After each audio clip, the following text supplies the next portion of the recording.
maaleykum waa Samy TV tey Birame Ndoumane moo ñëwaat seen beneen émission suñu sport gis ngeen demoon leen stade temps yëpp yéen doon seetaan final yi yéen doon seetaan lébu gi jëlal naa leen ko Ngagne Samb aussi jëlal naa leen ko tey dóor foofu war a final moo bokk jom dimanche la dóor foofu képp koo xam-xam ne équipe bu rëy la def na fi ay jaloore yu yëy tey aussi ñu ñëw kër président supporter bi ñëw war fa fekk ay copains war fa fekk ay supporters ñëw nañ nag ñu ngi fii si bunt bi gaa yaa ngi nii di caayan si biir du ñu def dara damay dugg si biir jël leen sama caméraman kaay.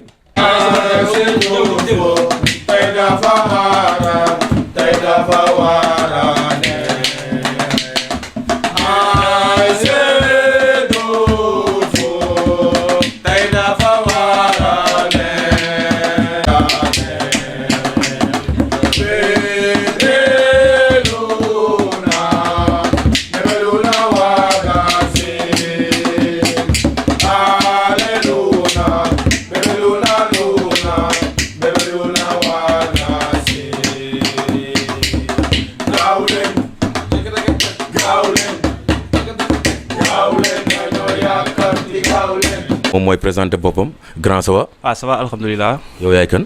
man la Laye Sène. di ancien capitaine ASC Dofop. waaw bokkoon si équipe bi ren mais am quelques problèmes mu administratif quoi. moo tax joué ma.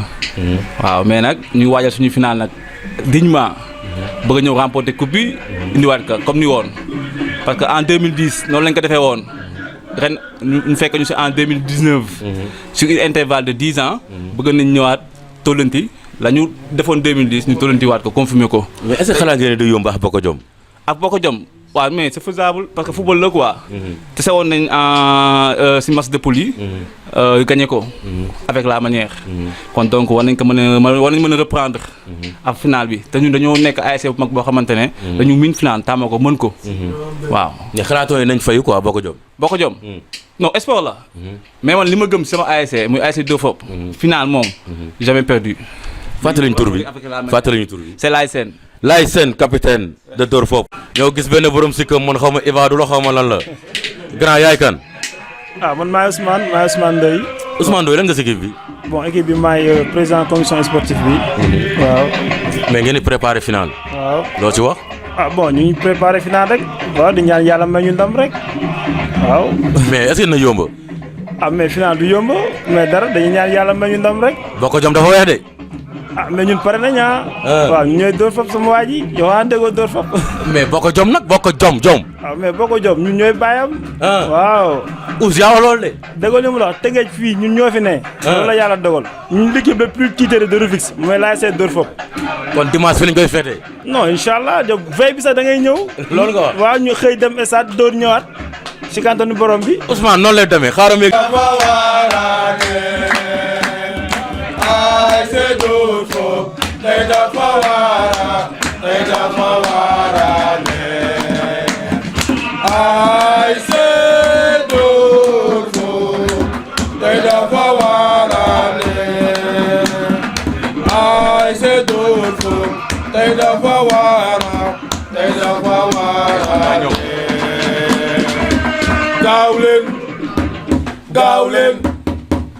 gaaw leen dañoo yàkkamti gaaw leen. kubbi lañ yàkkamti.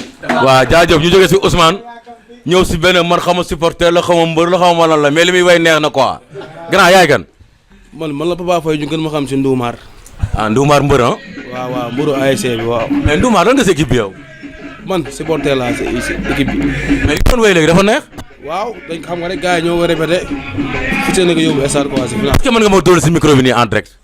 Merina woo Merina Merina woo Merina guddi Merina bëccëg Merina suma demee Merina sama yaram daw na Merina woo Merina Merina woo Merina Isa suñu rakk la suñu doomu ndey la Isa moom de dem na bàyyi ñoog Merina. jaajëf Ndoumar waa ñu jëndee keneen koo xamante ne laafa la may man kii moom xaw ma ban genre supporter la oui grand yow yaay kan. waaw mais man la Seck Ndiaye. mais Seck Ndiaye yow lan nga si équipe bi ak sa laafa bi. mais xam nga xër rek xobe rek. waaw. ngeen di préparer final. dimanche mais loo si wax. di ñaan yàlla may ñu ndam rek. waaw ndax dóor foofu moom ku ne xam na ne du équipe bu ndaw. mais sa xalaat ngeen na yomb. non day yomb fi ñu daan jaar rek la ñuy jaaraat te incha allah yàlla dañuy may ndam ñu jaar fi ñu jaaraatoon. bu dee day yomb wax ma score. non njort naa ba njort na xam naa ne damay dugal 2 bi leer nañ. yaa ko wax de. incha allahu rabbi. sa gaa ngi lay seetaan de. gaa yaa ngi may seetaan nii man li may wax lu leer la dafa am fu ma ko teg. te da ngay dóor 2. bëgguma woon sax wax ñaari. waaw te boo moytul ma dolli sax 3e bi. waaw gars yi kooku mooy Seck moom Mara la quoi nee na day dóor 2 mais du ma wax dara baal ba dimanche ñu avancé tuuti. Ndiaye Seck Ndiaye moom nee na day dóor 2-0 3-0 moom Mara la dañ jàkkaarloo benn gaañ moom boo xoolee bekken bi sax xam ne jour la woon quoi. oui grand naka mu. waaw maa ngi fi rek patron. yow yaay kan. man maay Talla ña. Talla nee nañ jaane woon capitaine 2010 c'est vrai. waaw loolu moom dëgg la yàlla def na fii coupe bi fi mujjee ñëw. waaw man si sama loxo yi la jaar doo ko wàcc si mbir. yow yaa ne woon capitaine bi. maa nekkoon capitaine 2010 ñu gagné ASC Castor 1-0. Talla est-ce que mën nga fubal yow mën nga dugal yow. man en tout cas jël naa ay coupe yu bëri daal. waaw ñaata coupe nga jël. man jël naa ñaari coupe def ñetti final. mais ngeen war a final dimanche yow loo wax si final bi parce que yow dem nga 3 final léegi final préparation finale ak jour final nan la mel loolu nan lay def joueur. waaw xam nga préparation finale moom. beneen affaire la quoi du lu ñu mën a expliquer nii carrément. mais lenn moo la si gën a dimbali mooy say supporters. te ñun chance boobu la ñu am dóor foofu ku xam dóor foofu xam ne équipe bu mag la. équipe bu bëri supporter la. te comme ni nga ko constaté nii gis nga supporters yi engouement bi ñu ciy indi. te loolu joueur bi bu ko gisee. moom daf koy jaral mu bàyyi fa bakkanam. wala coupe bi ñëw rek. waaw mais temps ba léegi dama doon interview mais dégguma kenn ku wax sensibiliser jàmm am xam nga fair play pourquoi mais annoncé fair play bi gars yi def ko si jàmm final bi neex quoi. waaw parce que ñun étape boobu dépassé nañ ko. ñun ça fait plusieurs années dóor foofu léegi. côté violence kenn déggatuñu si.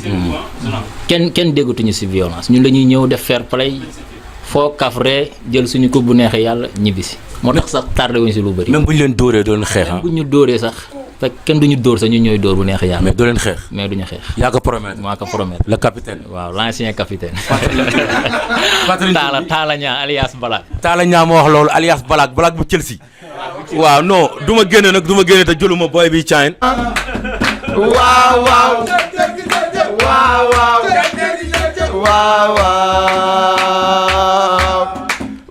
bojo yee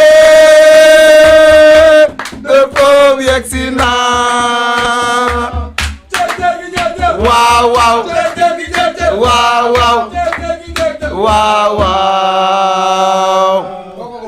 tëg la Zo Kimpembe mais pourquoi. ak si ASC Dóor Fop. mais pourquoi Kimpembe.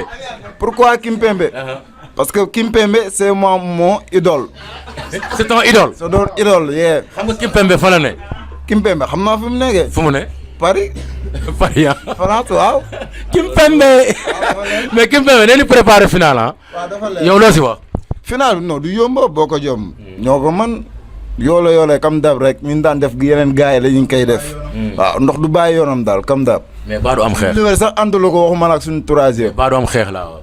xeex non ñun booy dañoo civilisé booy ay tubaab lañ booy mooy loolu. booy dépassé nañ niveau boobu. waaw.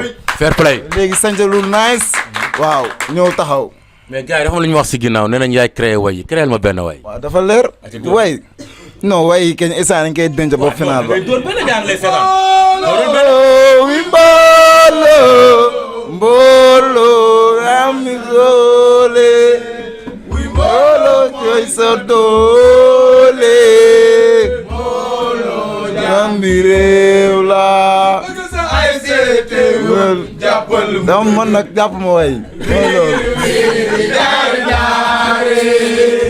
waaw kooku mooy alias Kimpembe ñëw nañ fii mu jox ñu benn lool bu normal waaw Kimpembe moom nee na bokk jom entre sax lëwalam troisième bay naan lëwalam leen nag xam nga kañ lañ koy xam dimanche pare guñu nag ñu ngi fii si biir néeg bi dañuy génne ancien supporter waaw mi ngi yor benn bébé mais grand yow da nga sàcc booy wala yaa ko jur. non booy bi sama doom la booy bi sama doom la. kii sa doom la. oui sama doom la. mais yow yaay kan. man maay Alsane Ndong. Alsane Ndong nee nañ ancien supporter ah. oui ancien supporter la. mais loo si final bi. non man final bi li ma siy wax mooy finalu démb bi laay njëkkee. ndaxte acte bi mu am démb rafetul si Rufisque quoi. franchement ñaawlu nañ ko quoi. te final fête la quoi fête du football la quoi. boo xoolee démb final bi ni mu mel noonu ñu bëri dañuy daw sax si nawetaan léegi ndax affaire acte yu mel noonu. ndaxte ñun nag ASC Dóor Fop ASC bu mag la. diñ jël si coupe macha allah. te xam nañ ne booy dépassé nañ fu ñuy xeexee léegi quoi fu ñuy indee ay violence dépassé nañ foofu ndaxte ASC la boo xamante ni actuellement nii namuñu dara si nawetaan namuñu dara ndaxte jël nañ lépp te ku jël lépp tamit xam nga fi mu ne nii ay restant rek moo si nekk quoi xam nga li mu la ndaxte ñun buñ demee ba am équipe bu mag buñ tuddee yaakaar si Dóor Fop bii nga la jóge tey si ASC Dóor Fop bii la jóge comprendre ba tax na léegi nii actuellement nii ñun amatuñu lu ñuy prouver ci nawetaan en fait comprendre comme que final bi nii doxantu la rek dañuy doxantu dem jël ko ñëwaat indi ko biir Tëngéej bëggee ko quoi. mais Aliou bëggoo lu yomb final nga naan doxantu. non dañuy doxantu rek ndaxte ñun man depuis moo nekk booy ba léegi maa ngi fàttaliku benn yoon laa mas a ñàkk final te dootul ñaax. te incha allah final bi dañ koy dem jël yi rek doxantu la rek dem ñëwaat jël ko indi ko teg ko suñu digg te booy te génération bi yor équipe bi. ay 30 ans maximum âge ay booy yu ndaw ñoo yor équipe bi ndaxte boo génnee dañ naan mag ñi ñu ngi foofu ba léegi mais booy yu ndaw ñoo ko yor amaguñu sax 30 ans kii si mag boo xoolee 30 ans lay am maximum man mii sax âgé naa léegi si équipe bi kon booy yi ko yor ay 30 ans la ñu am entre 20 ans et 30 ans ñoo gérer équipe bu Médina te booy yi ñu manqué doon benn Médina actuellement di tout nice lépp jàmm lépp. si kanam tuuti jour final bi boo fi ñëwee di nga doxante di nga gis loo xam ne mosoo ko gis Médina. kooku mooy Aliou. bébé yow dañ la sàcc wala sàccuñu la. gi sa papa. kooku mooy Aliou ah. kooku mooy Aliou léegi dañuy génn si biti xool gars yi jëli maire yi paa yi supporters yaa ngi si biti day gën a metti gars yi teg leen fi seen loxo ah bu leen bouger fii mooy Dóor Fop. léegi bien jël supporters yi. ñoom yëngal ay ñoom Seka Ndiaye ay ñoom waa Aliou yëngal ñu ñëw fekk benn grand mu ngi nii ñuy seen grand yoo xam ne dafa ñàngal xaw ma naa doon mën defet la sentir quoi oui les présidents supporters grand naka mu. sant rek. yow yaay kan. man maa Omar Faye. Omar Faye looy sedd nii lan la. non dama doon nelaw mag. dama mën nga sentir defet bi de. non defet non. waaw Omar wax ma si final bi yow tamit. final bi ñu ngi koy pare xam nga rek pare bu nice non violence. yaa ma gën a xam nga.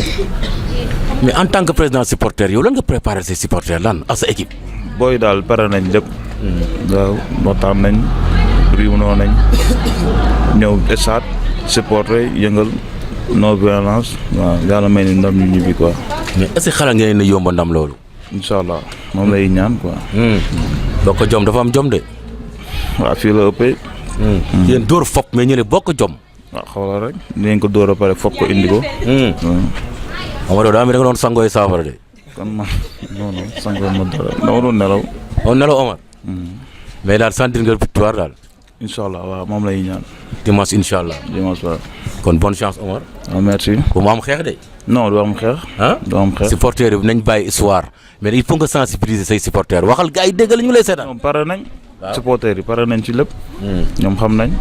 waaw non violence moom loolu yàgg na. waaw instant bi doon ñëw ñun dañ ñëw ñun daal ñun booy yi dañ booloo doon benn xam nga. xam nga di def lu nice gis nga dëkk bi defar nañ ko ba mu rafet xam nga lu bëri daal kii nañ ko ab ñoom di leen la yóbbu fii defar nañ benn drapeau bu rafet. ab di leen la yóbbu ASC yëpp lañ si dugal xam nga defar nañ lu rafet daal supporters yi pare nañ naay di ñaan nag yàlla may ñu ndam quoi. waaw kooku mooy président Omar Faye président supporters yi. moom gis nga nee da doon nelaw quoi mais nagamul may nga dax nga sangoo saafara mu ne non léegi bu ñu wax dara dañuy génn jël ñu si biti am na supporters yu nekk si biti jël tuuti maire yi wala paa yi waaw ñu wax tuuti si équipe bi lañ xam si Dóor Fop est-ce que mën naa ñëw si sama maire bi yaay booy woo Dóor Fop woo Dóor Fop woo Dóor Fop woo Dóor Fop Dóor Fop Dóor Fop mais maman yow kan man daal mënumaa wax si affaire yi waaye daal li ma leen di ñaanal yàlla mi nga xam ne gëmul nelawul yal na leen yàlla jàppale ci barke Seydina Muhammad ci weeru gàmm yu ñu nekk te deewagul yal na leen ci sëñ Babacar yàlla taxaw ak sëñ Babacar si ñu dem si bismillahi rahmaani rahim ñëw ci alhamdulilahi rabbil alamin parce que xale yëpp samay doom lañu ñii samay sët lañu ñii samay doom lañu kon nag yal na leen yàlla jàppale mënumaa bëgg doom bañ sët mënumaa bëgg sët bañ doom kon nag yal na ñu yàlla jàppale moom mi jàppale doomu aadama yal na leen yàlla jàppale ñu ànd ak dal xalaatuma woon ne sax lii dina ñëw ci sama biir kër waaye toujours ma la ne àndaleen ak dal lu ngeen ànd ak da yàlla su borom dimbali waaye lu ngeen ànd ak rabax yàlla da leen di njuwi ànd leen ak dal bu leen xuloo bu leen xeex dem leen ci bismillahi rahmaani rahim ñëw ci alhamdulilahi rabbil alamin yal na leen yàlla jàppale. waaw looy ñaanal suñu télé bi Samy TV. ñëpp yàlla moom kay. waxal Samy TV. Samy TV. waaw loolu la ñaanal. looy ñaanal Samy TV. laame dafa tax. looy ñaanal Samy TV. li ma koy ñaanal. sa kaw rek. sa kaw rek. sa kaw rek ndax du moom rek moo fi ne. te moom rek nu gis si ëtt bi. dëgg la kon nag li mu bëgg moo ko xam yàlla na ko yàlla defal ci barke Seydina Muhammad. fàttali ñu tur bi mama.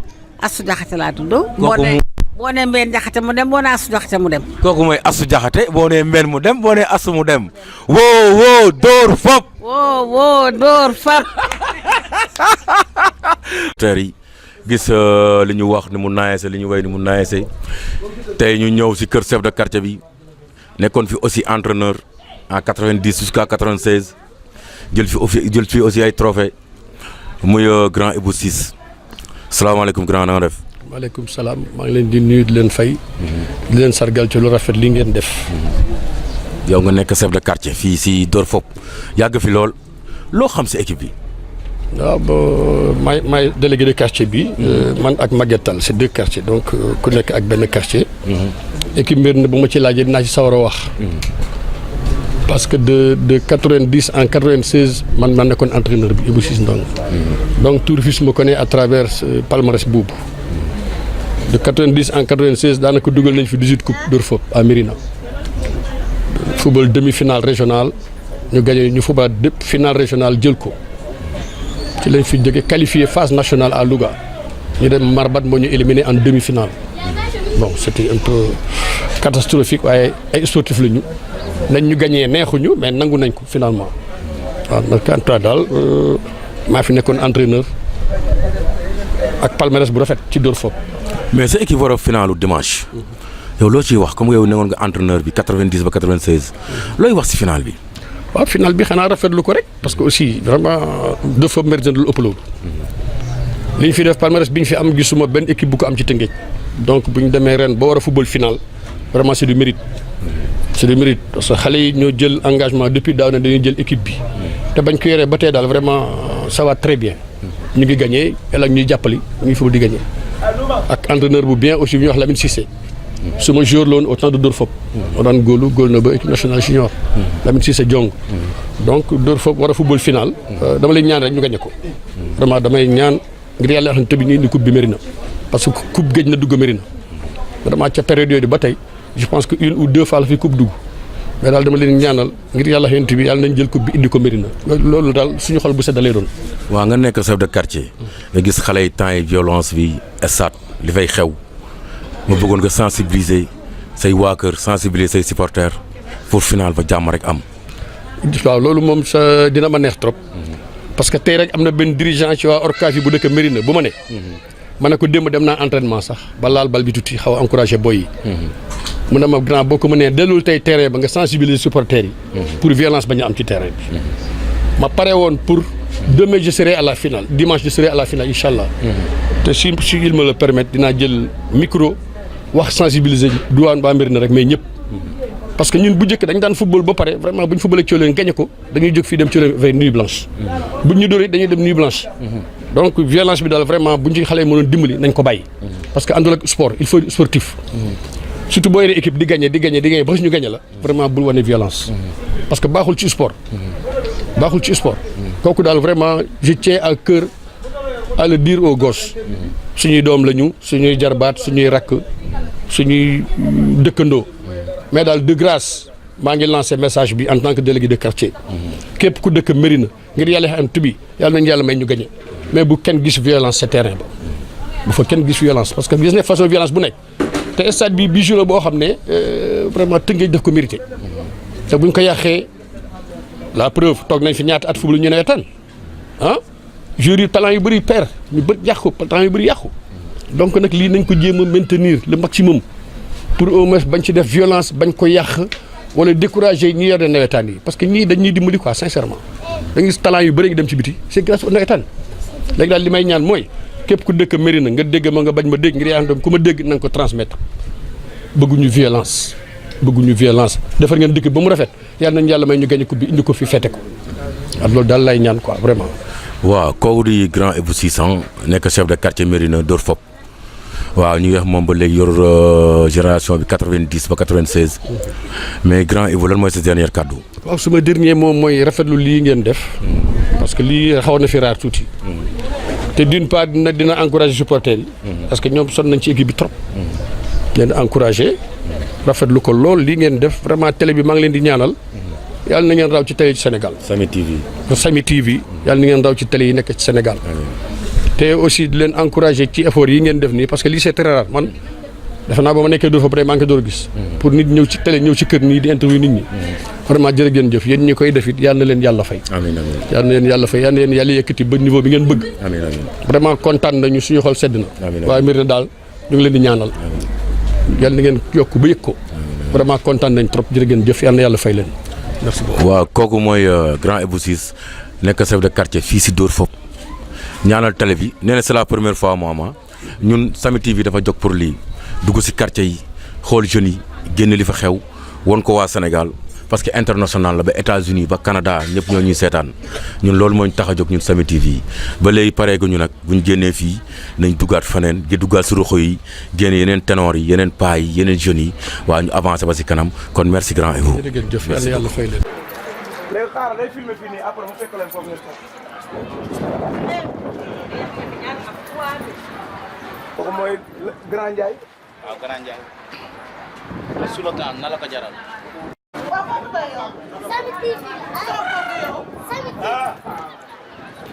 ASC bu mag bi Dóor Fop.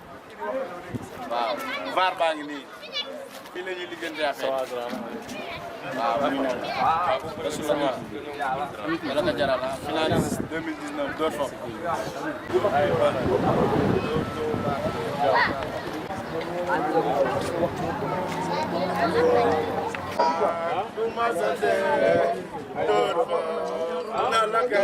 quartier bi ñu doxantu dugg si quartier bi ba léegi fekk fi ay grands supporters yoo xamante ne ñuy taxaw si booru plage bi Dóor Fop daal moo ko yor def seen décoration bu nice bi ay rouge blanc ñu doon def benn grand bu may benn laafa def si benn plus mais grand yaay kan. man maay Dout Sarr ancien dirigeant là quoi ASC Dóor Fop. mais Dout Sarr da ngeen di préparer final loo xam si final bi. waaw final bi moom li ma ci xam mooy yàlla defal ñu jàmm. ak tal ak fekke quoi ba ñu yegg ko fubal ko ci jàmm ak salaam. yàlla may ñu ndam comme ni mu ko daan defee rek. man nag naka naa dirigeant boo xam ne. mën naa ne benn yoon laa mës a fekkee taxaw ñu gagné ñu final benn yoon. plus de 12 trophées jël naa ko nag quoi bi may diriger.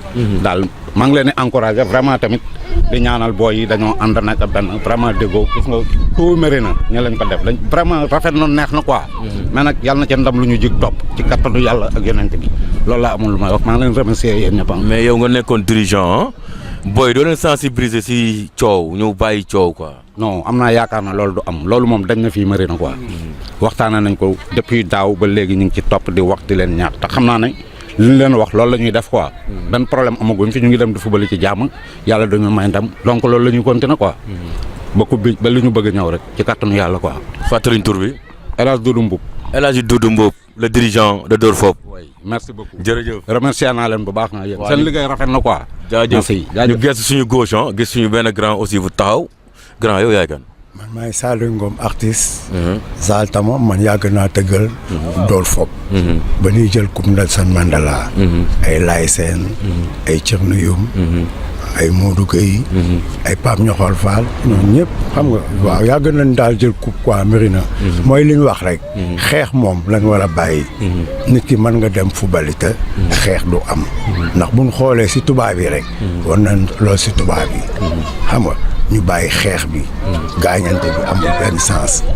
lan moo am sens ñu dem daal yàlla may ñu ndam ñu ñëw feete suñu coupe ak jàmm te nag depuis Marina ba mu commencé football ba léegi xeexuñu xuloowuñu xamuñu nag équipe bi ñuy dajal équipe bi ñuy dajal tamit ñoo ngi leen di ñaan benn xeex bañ a am benn histoire ñu football ku yàlla may ndam nga xam ne yow la yàlla may ndam fàttaliñ tur bi Saliou Ngom artiste waaw kooku mooy Saliou Ngom artiste mais pareeguñu dañuy wàcc dem jëli maire yi nekk fële ñu wax aussi si équipe bi ñu wax si équipe bi waa kaay Amadou yow nee nañ supporter bu rëy nga.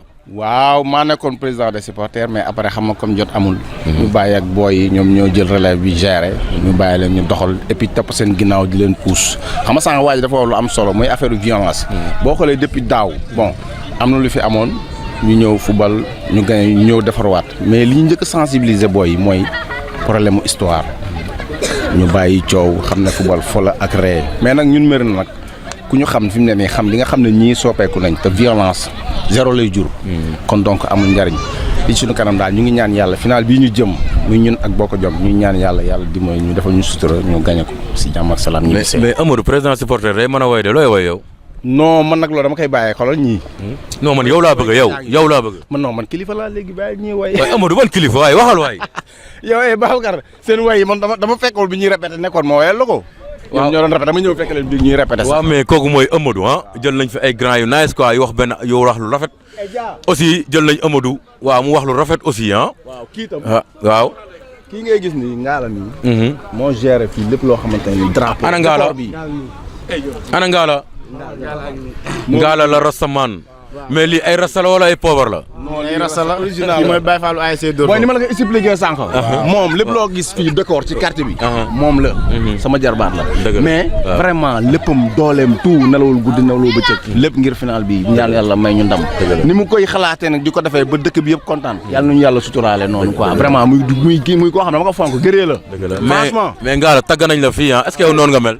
waaw dañuy jéngu rek xam nga affaire yi moom slogan bi mooy na la ko jaral te ñun moom ay Baye Fall lañ faaw ñu jéem a def li ñu man pour jéem a def maximum indil gars yi coupe bi parce que gars yi dañ gëj a am coupe depuis 2010 amuñu coupe te équipe bu mag bu tey ni Dóor Fop toog ay 9 ans 8 ans amul coupe loolu dafa ñaaw moo tax tey ñu jël li ñu sunu man-man sunu kattan yëpp def si pour mën a def benn slogan Dóor Fop na la ko jaral indil gars yi coupe bi ba pare nag non violence. mais Ngala nee nañ yaa décoré affaire yi.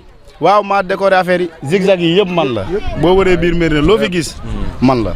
kon yow si aar ngay dox quoi. waaw si aar laay dox lépp nag si Dóor Fop aar ci kaw Dóor Fop rek na la ko jaral. mais lépp jàmm bu mu am xeex daal. non du am xeex incha allah non violence. non violence non violence. def nañ sax benn drapeau boo xam ne drapeau la paix la. turu ASC yëpp ñu ngi si drapeau bi ñu ngi ko takk fële après dinañ leen ko wan. waaw non violence. mais Ngala kon kontaan nañ.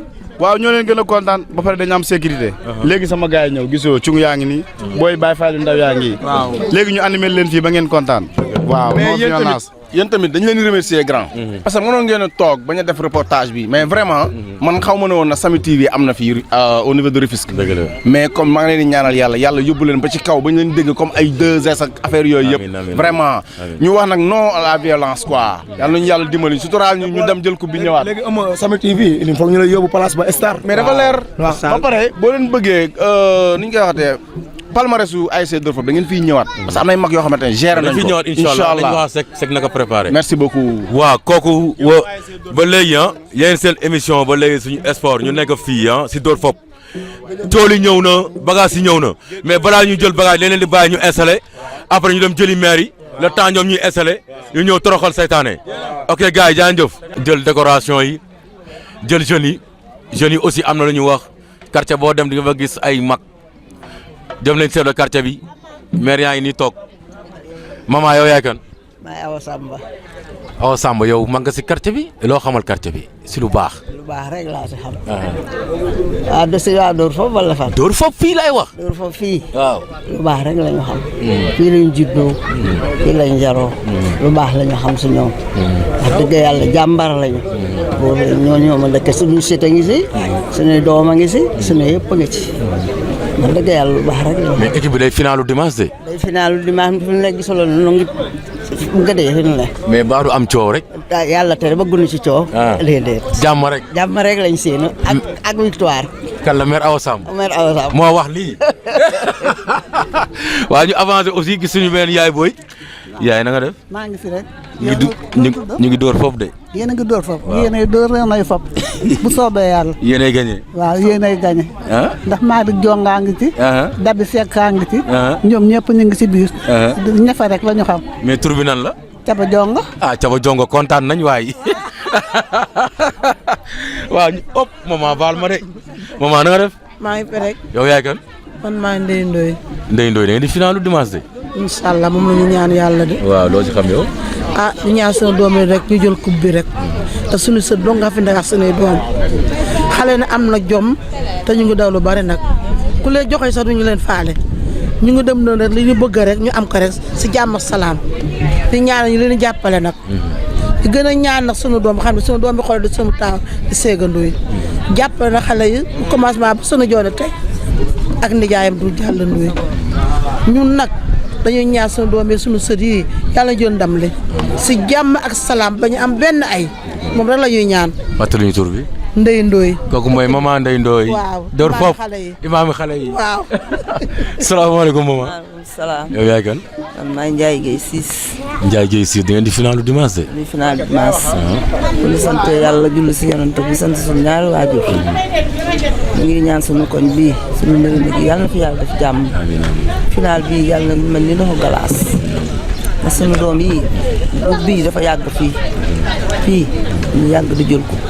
dafa demoon nag bay jamono xale yi xaw a sooxe ay na fi mu ne takku nañu ay xale yu ndaw lañu nag ñu di ñaanal yàlla coupe bii ñuy uti yal na ko yàlla may seddu guy bëgguñu xuloo bëgguñu xeex bëgguñu dara ñu jàmm ak salaam ñu am ko si jàmm ñëw si jàmm si kàntanu yàlla doole Moustapha loolu rek la ñuy ñaan bañ a am xeex.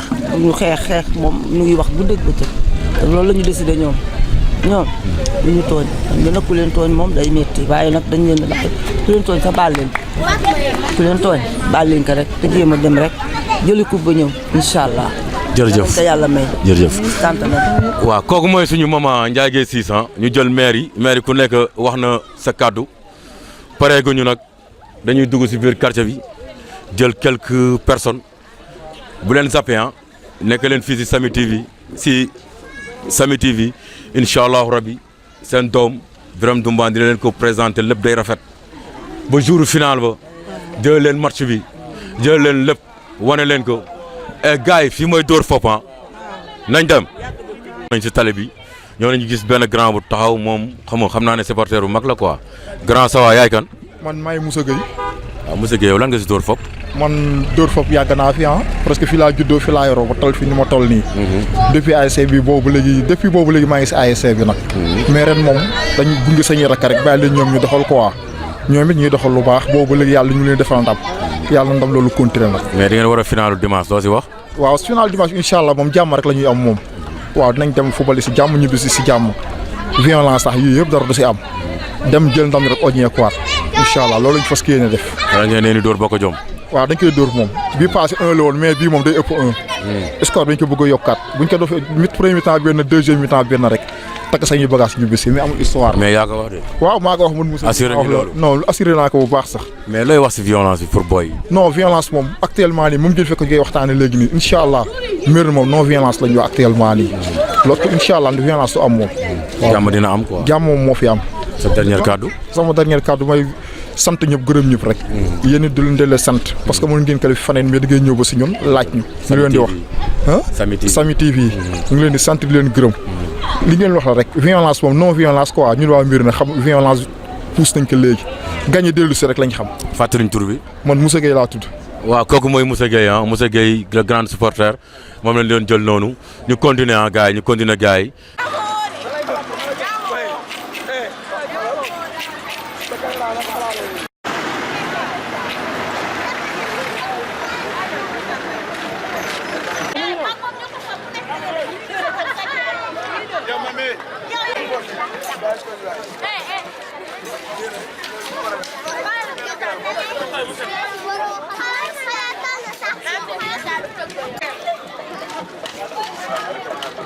Gracias. jël maire yi jël nañ paa yi chef de quartier jël supporters yi grand tambour major nag moo taxaw nii moom moo yàgg a tëgal Dóor Fopp tey mu taxaw nii grand yow yaay kan. waaw man maa Ousmane Fall. Ousmane Fall yow dafa mel ni yaay tëgal gars yi de. waaw gis nga de loolu yàlla dogal. depuis quand. waaw luy dafa yàgg. parce que Olof Ndiaye nee na lu yàgg dëgg la. tey sama xol dafa sedd daal. parce que sama ku mel ni Akassa Jong. na xam ne ni feeñ na si Dóor Fopp quoi. te lii muy loo xamante ne ni yàlla na doon suñu njëglaay. muy nit ku baax. bëggoon ASC Dóor Fopp bu mu jeex. tey Dóor Fopp bu demee ba football ba demaat final. kon vraiment gàcce ngalaama quoi. mais final bi loo si xam. final bi boo ko see jàmmoo ñaanal jàmmoo ba ñu am violence looy wax booy yi. waaw ñu xam ne fair play rek. parce que ñaari équipe yëpp boo xool tey sunu borom ñoo bokk course bi sax fa ñuy entraîner sax seeni terrain ñoo jàkkaarloo te ku ko yàlla xañ ren mën na la ko jox déwén di ñaan rek jàmm rek affaire fair play quoi ñu dem football ka si jàmm xam nga ñëwaat si jàmm quoi feete sunu coupe ku yàlla may ndam nag ñu xam ne loolu la yàlla dogal loolu laay ñaan quoi. fàttaliñ tur bi. Ousmane Fall. waaw Ousmane Fall yow il faut nga avancer xam nga laal cool ni xam nga gis sa ambiance xool loxo bi ndax saf na wala saful aja Ousmane ñu dem.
waaw sama gars yi ñoo ñooy waa Dóor Fopp ñu ngi nii di supporter ñoom ñoo nekk nii supporter yu neex ñoom ñoo war a finalu dimanche incha allah rabi ñoo ngi bokk jom ñu ngi nii ñoo ñëw gis ngeen tey ambiance bi ni mu naajse gis ngeen gars yi gis ngeen xale yu ndaw yi ñoom ñëpp ñu ngi nii ambiance bi naajse trop gis ngeen kii mooy Seka Ndiaye waaw Dóor Fopp ngi nii dimanche incha allah rabi dinañ ñëw fii ñëw jël si leen démarrer ànd ak ñoom stade ba final incha allah kon c'est Birame Ndoumane moo leen ko doon présenté fii si Samy TV ñu nekk fii seen émission suñu sport di leen gërëm di leen ñaanal ba dégg ko xamul nag Dóor Fopp mooy Mérina ñu ngi fii Mérina jog boko jom moom lay finalal dimanche ñoom seen préparation moo nekk nii ñu leen di gërëm di leen sant di leen ñaanal jàmm ba dimanche incha allah ñu jël leen final bi ñëw tegal leen ko merci beaucoup di leen gërëm di leen sant Alsane jàpp na si liggéey bi ak Seka Ndiaye ñoom ñu leen di gërëm Sek moo taxaw nii ak Alsane ñu leen di gërëm ñu leen di gërëm bu wér ñu leen di gërëm bu wér merci beaucoup ba dimanche incha allah jaajëf.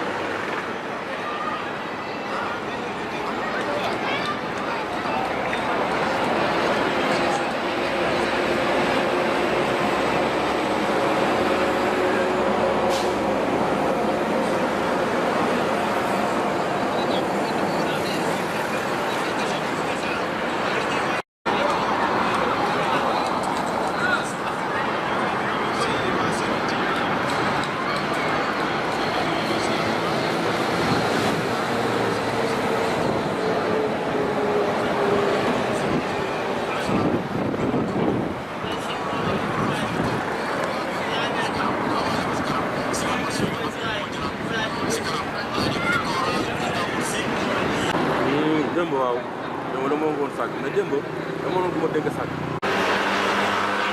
comme sport man su ma doon def sport. da ngay def sport. ay blouson. mais nag du am man bopp.